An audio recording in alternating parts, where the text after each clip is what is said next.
Assalamualaikum warahmatullahi wabarakatuh. Perkenalkan, saya Indah Puspitasari, dosen dari program studi Rekayasa Kosmetik Fakultas Teknologi Industri Institut Teknologi Sumatera. Izinkan saya untuk menjelaskan mata kuliah yang saya ampu, yaitu mata kuliah Kimia Analisis Kosmetik dengan metode BIA. Video ini dibuat untuk memenuhi PDD UKT-PT pada aspek pengajaran. Mata kuliah Kimia Analisis Kosmetik merupakan mata kuliah wajib bagi mahasiswa semester 4 di program studi Rekayasa Kosmetik. Mata kuliah ini memiliki bobot 2 SKS. Deskripsi mata kuliah ini yaitu menjelaskan dasar-dasar metode analisis kosmetik secara konvensional.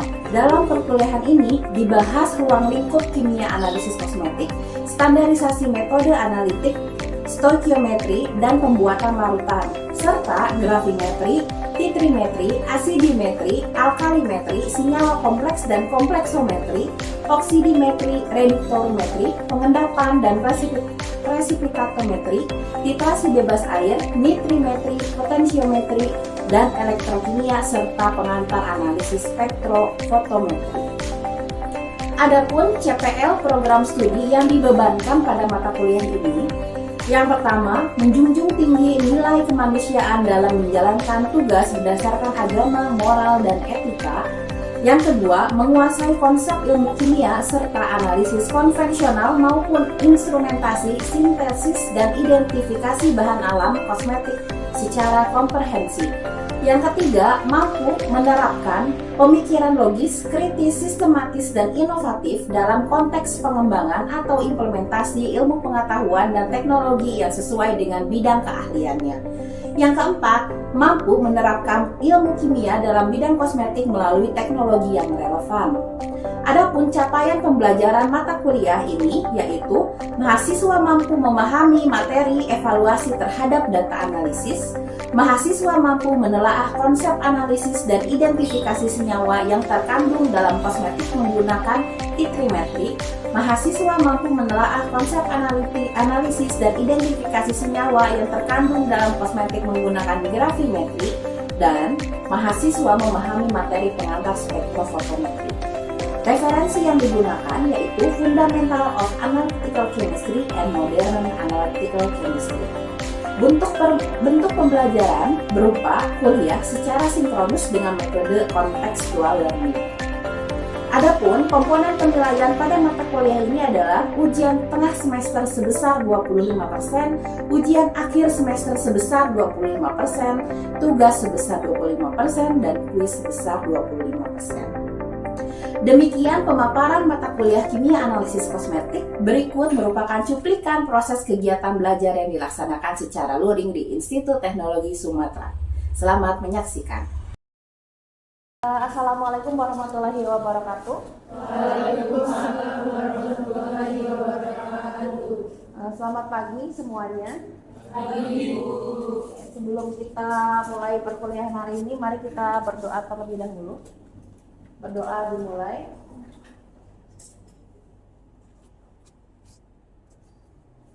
Berdoa selesai. Baik, hari ini kita akan masuk ke materi yang selanjutnya ya.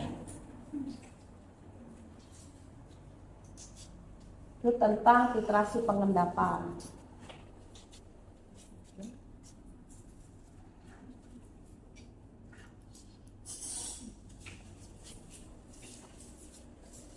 Oke, kemarin gimana itunya UTS-nya? Kemarin UTS-nya berapa soal sih kemarin? 5 ya? Berapa? 5? Kan banyak teori, ada teori terus ada hitungannya kan? Teorinya bisa pasti kan? Bisa. Ya, saya pilih teorinya gampang karena ada di catatan rumah itu pasti ya. Ya susah yang hitung Pak ya. Terus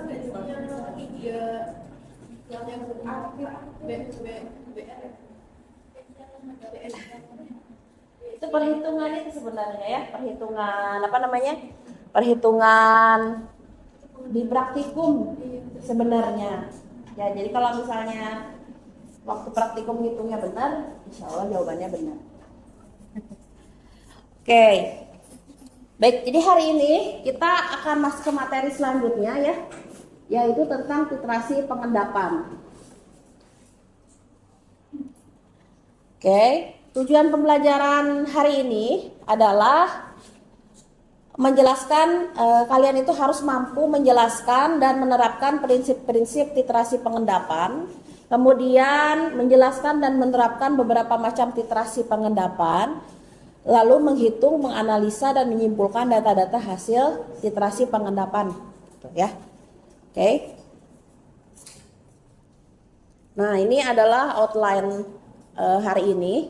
Apa yang akan kita pelajari hari ini? Yang pertama adalah konsep dasar dari titrasi pengendapan, kemudian klasifikasinya, ya, titrasi pengendapan itu ada apa aja, lalu kurva titrasinya, dan kekurangan dari titrasi pengendapan. Ya, jadi memang titrasi pengendapan ini nggak banyak dipakai, terutama di kosmetik, gitu, karena cukup tricky ya untuk menggunakan titrasi pengendapan ini, agak sulit. Nah, tapi biasanya titrasi pengendapan ini kita pakai untuk apa sih ya? Jadi biasanya kita menemukan ada senyawa benzalkonium chloride di dalam conditioner biasanya ya.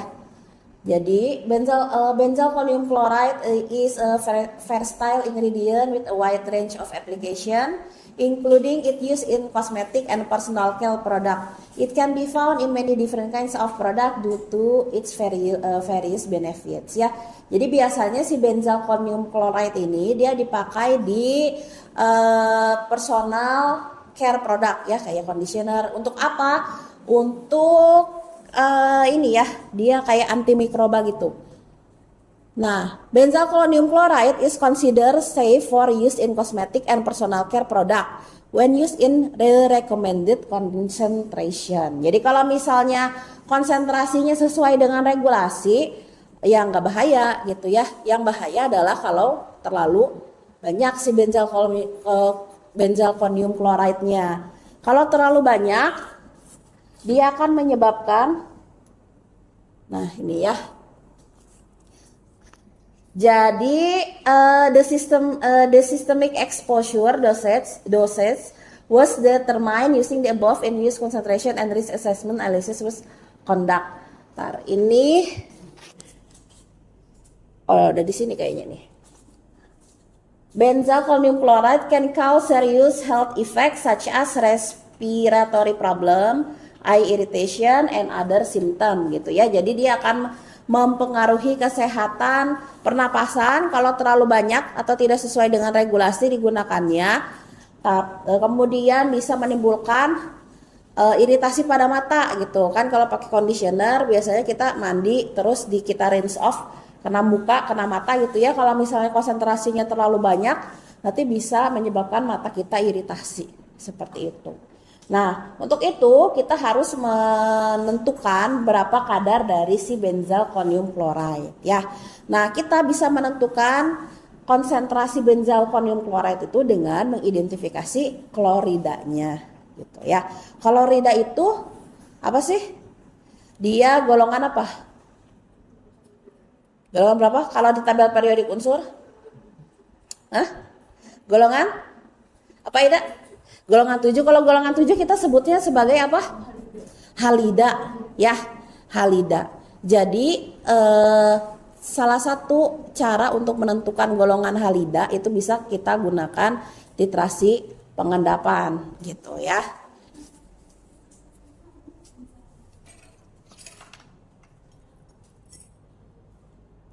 Nah, kalau kemarin titrasi redox basicnya adalah apa? Kemarin titrasi redox basicnya apa? Prinsip dasarnya. Ada yang masih ingat nggak? Titrasi redox prinsip dasarnya reaksi apa?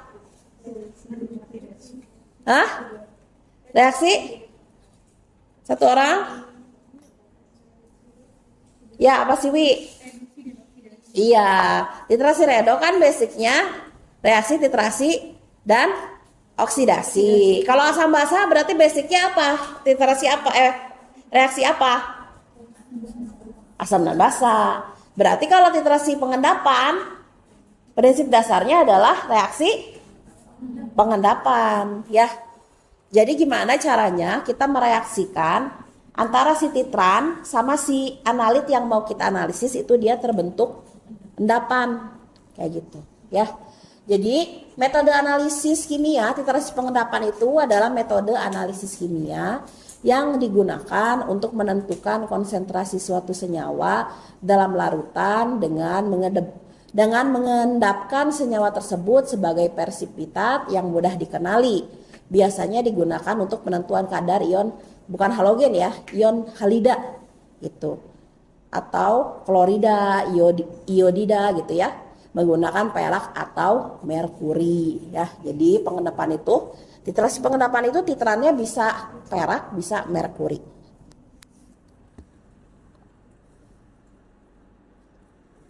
Sampai sini ada yang mau ditanyakan dulu? Ini bukan halogen ya, halida.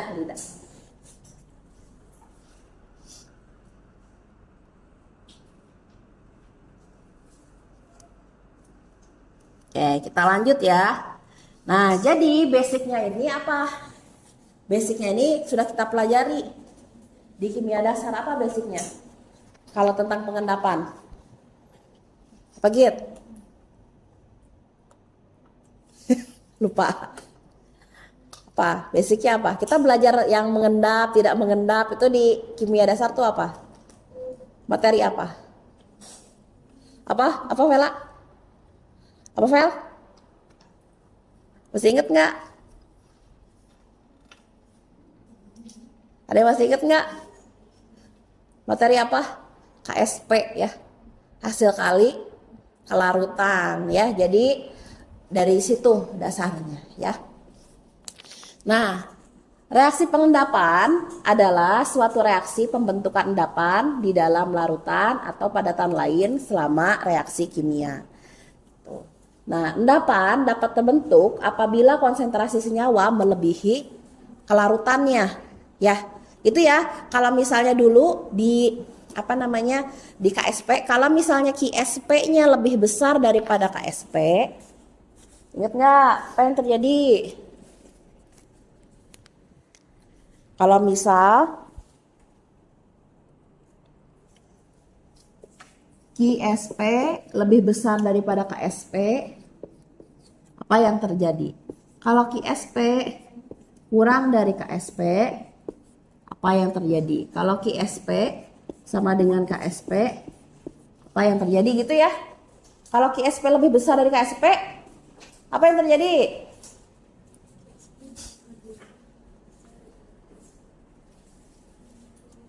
Endap atau enggak? Terjadi endapan atau tidak?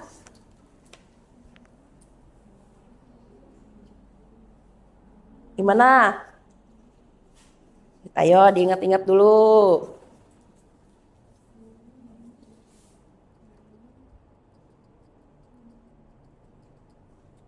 Apa yang terjadi? Akan terbentuk endapan atau enggak? Kalau QSP-nya lebih, ini kan kalau QSP sama dengan KSP, ini dia tepat jenuh ya. Tepat jenuh berarti dia nggak terbentuk endapan, masih belum. Tapi kalau QSP-nya lebih besar daripada KSP, ini dia akan, dia akan terbentuk endapan.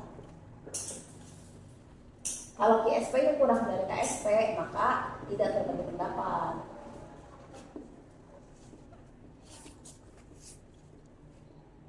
Jadi KSP ini adalah limit berapa banyak sih si ion yang dapat ada di dalam suatu larutan, tapi bentuknya bukan endapan, ya. Oke. Ya, jadi gini kan, endapan dapat terbentuk apabila konsentrasi senyawa melebihi kelarutan. Artinya QSP lebih besar daripada KSP. Ya. Oke. Terus proses pengendapan dapat terjadi bergantung pada kelarutan dari zat terlarutnya. Ya. Jadi endapan itu terjadi tergantung pada kelarutan si senyawa itu sendiri di dalam pelarut. Oke, terus apa aja faktor-faktor yang akan mempengaruhi kelarutan ya? Saya tidak akan membahas banyak di bagian ini karena kita udah pernah belajar ya di kimia dasar gitu. Nah, apa aja yang mempengaruhi kelarutan? Yang pertama suhu. Ya, suhu kalau kelarutan naik, kalau suhunya diapain? Dinaikkan ya, dinaikin ditumpangin gitu. Dinaikkan. Oke, terus pH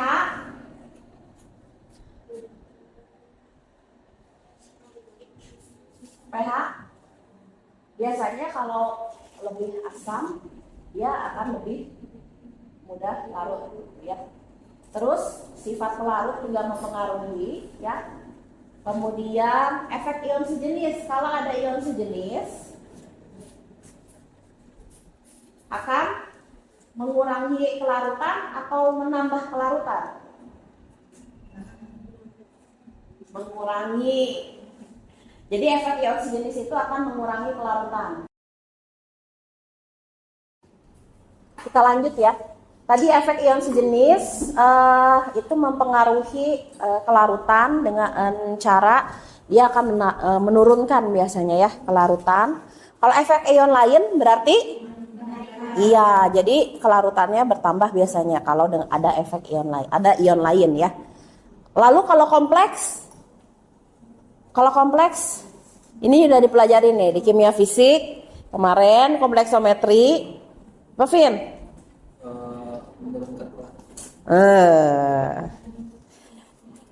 Ion kompleks itu, adanya kompleks itu dia malah menjadi menaikkan kelarutan ya. Jadi semakin larut dengan adanya ion kompleks gitu. Terus hidrolisis juga sama. Dia membuat kelarutan lebih besar. Oke, jadi ini ya yang mempengaruhi faktor-faktor yang mempengaruhi kelarutan. Oke, ada yang mau ditanyakan sampai sini? Cukup? Nah, selanjutnya klasifikasi titrasi pengendapan ya. Oke. Nah, titrasi pengendapan ini kita bagi menjadi dua jenis.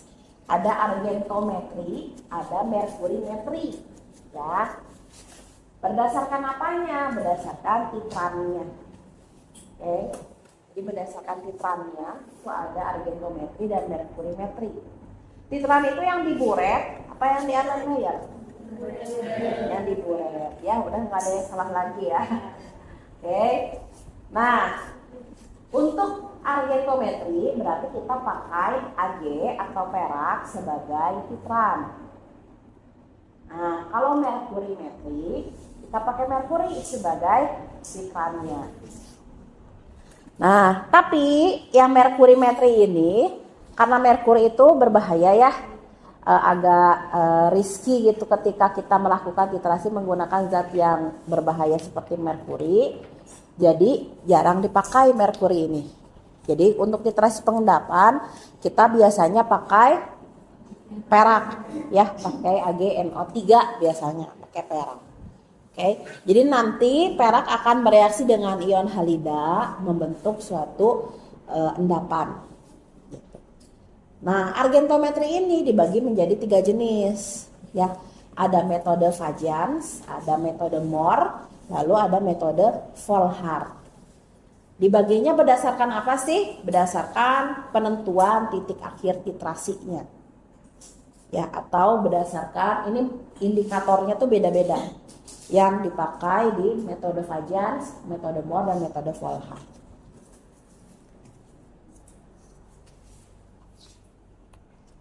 Nah, yang pertama metode Fajans ya. Metode Fajans ini dia pakai indikator absorpsi. Ya, kita belum pernah pakai indikator absorpsi ya dari kemarin titrasi yang begitu banyaknya, tidak pernah pakai indikator absorpsi. Baru kita temukan di sini ya. Di titrasi pengendapan. Indikator absorpsi ini dia suatu asam lemah atau basa lemah organik yang dapat membentuk endapan dengan perak. Contohnya fluoresin atau HFI. Jadi nanti ketika kan di sini kan misalnya di sini ada NaCl, di atasnya ada Ag gitu ya. Atau di sini ada halida lah ya. Atasnya ada Ag. Nanti dia akan membentuk endapan. Ketika titik ekivalen, si endapannya itu muatannya positif atau negatif? Ketika titik ekivalen. Kan kalau halida muatannya apa? Negatif. Terus titratnya Ag ya kan? Nah, muatannya apa? Positif. Berarti kalau titik ekivalen kira-kira muatannya apa? Endapannya? Positif sama negatifnya sama kan? Ya kan, kalau pada titik ekivalen berarti kan mol titrat sama mol titratnya sama kan? Ya, berarti kira-kira endapannya bermuatan positif atau bermuatan negatif? Ya netral, ya kan? Oke, netral. Pada titik, kalau sebelum titik ekivalen mungkin endapannya bermuatannya negatif karena lebih banyak yang ionnya. Tapi ketika netral, ketika titik ekivalen, endapannya muatannya positif, gitu ya. Nah, endapannya muatannya netral. Nah, ketika setelah udah habis tuh ya, Cl-nya udah habis kan, udah ngendap semua sama si Ag. Nah, kemudian ketika ditetesin Ag lagi, endapannya muatannya jadi apa? Positif. Nah, makanya nanti dia akan menarik si Fi min ini ya, ditarik. Makanya kita sebut indikator absorpsi. Fi inilah yang akan diserap oleh endapan AgX dan menyebabkan nanti endapannya berwarna merah muda. Ya, jadi awalnya kuning, terus jadi ini udah terbentuk endapan ini. Gambar yang kedua ini adalah pada saat titik ekivalen. Gambar ketiga ini adalah setelah titik ekivalen, gitu ya. Kemudian penyerapan terjadi apabila endapan yang koloid itu bermuatan positif dengan perkataan lain setelah sedikit kelebihan titran ion Ag+, ya. Jadi setelah kelebihan titran ion Ag+ gitu ya, nanti dia endapannya maksudnya bermuatan positif sehingga menarik si Fi min ini. Selanjutnya kurva titrasi ya. Saya singkat aja ya membahas kurva titrasinya. Oke. Jadi seperti yang telah kita udah berapa kali belajar titrasi ya, belajar kurva titrasi. Polanya tuh sama ya kayak begitu ya. Oke.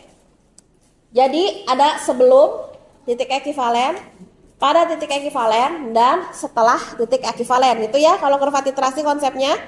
Oke. Nah, kalau sebelum titik ekivalen yang berlebih reaktan titratnya atau titrannya? Ya. Titratnya ya, yang dititrasinya, konsentrasinya yang mempengaruhi. Oke, berarti kalau misalnya NaCl dititrasi pakai AgNO3, maka sebelum titik ekivalen PCl-nya itu dipengaruhi oleh konsentrasi Cl-nya saja. Gitu ya. Kenapa? Karena AgNO3-nya habis. Gitu. Nah, pada titik ekivalen nanti ini bisa ya pakai MBS mula-mula reaksi sisa gitu ya. Sama lah konsepnya sama titrasi yang lain. Nah, cuman yang beda nanti pada titik ekivalen. Ya. Jadi hampir semua kurva titrasi yang membedakan itu perhitungan pada titik ekivalennya. Nah, pada titik ekivalen konsentrasi Cl-nya itu sama dengan konsentrasi Ag+. Ya kan? Mol titran sama dengan mol titrat. Nah, ngitungnya gimana? Kita ngitungnya pakai KSP AgCl. Gitu. Oke, nanti KSP AgCl berapa? Kan KSP AgCl sama dengan konsentrasi Ag dikali konsentrasi Cl sama dengan KSP AgCl gitu ya. Gini. KSP AgCl itu misalnya konsentrasi Ag dikali konsentrasi Cl itu sama dengan adalah nilainya pasti diketahui nilai KSP-nya ya. Oke. Nah, maka kita cari konsentrasi Cl-nya. Ini X per konsentrasi Ag. Kayak gitu ya. Nah, konsentrasi bukan gini. Ini sama dengan X kali X sama dengan KSP-nya misalnya 1,8 kali 10 pangkat minus 5. Berarti X kuadratnya sama dengan 1,8 kali 10 pangkat minus 5. Berarti X-nya sama dengan akar 1,8 kali 10 pangkat minus 5. Nah, gitu ya. Jadi, X itu sama dengan konsentrasi Cl. Sama dengan akar dari 1,8 kali 10 pangkat minus 5. Hitungnya gitu ya. Terus, kalau pada titik ekivalen, PCl-nya bergantung pada tergantung pada konsentrasi Ag plus-nya ya. Jawab bareng-bareng aja ya. Atau yang bisa menjawab silakan boleh raise hand. Yang pertama, jelaskan prinsip dasar dari titrasi argentometri. Titrasi argentometri itu berarti titrasi pengendapan ya. Siapa yang bisa? Oke.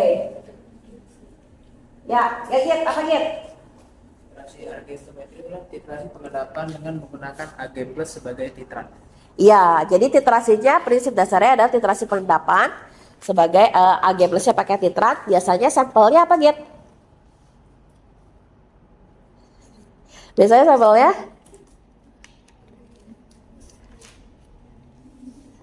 apa tadi? Sampelnya biasanya sesuatu senyawa yang mengandung ya. Sebutkan beberapa analit yang dapat ditentukan dengan metode titrasi argentometri. Siapa? Ya, Wafik. Halida apa aja? Satu lagi? Iya, I. Terus ada satu lagi yang bukan Halida tadi. SCN ya, SCN. Oke. Lalu sebutkan dan jelaskan indikator yang dapat digunakan dalam titrasi argentometri. Tadi ada 3. Supaya bisa. Lovin. Kalau di metode Pageant tadi itu menggunakan indikator absorpsi. Itu contohnya ada HFI atau fluoresin. Dia tergantung dia asam lemak ataupun basa lemak. Ya, Jadi, terus kalau metode Marutu, indikator yang digunakan tuh K2CrO4. Iya, terus Biasanya menggunakan pH 6 sampai 10 netral. Betul. Di basah.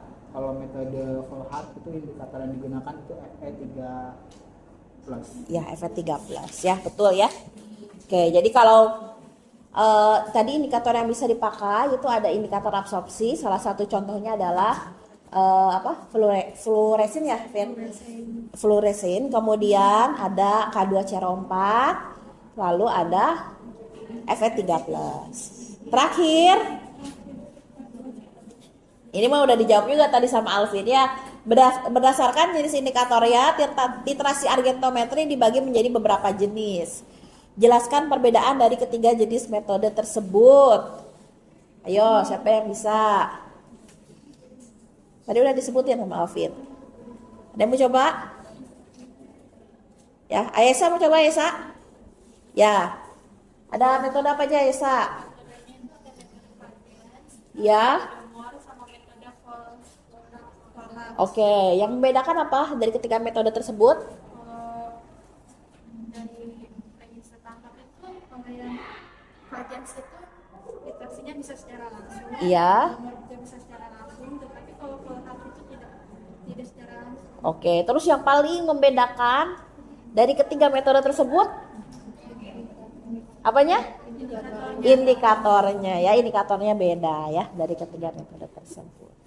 Oke, sampai sini tentang titrasi pengendapan. Ada yang mau ditanyakan?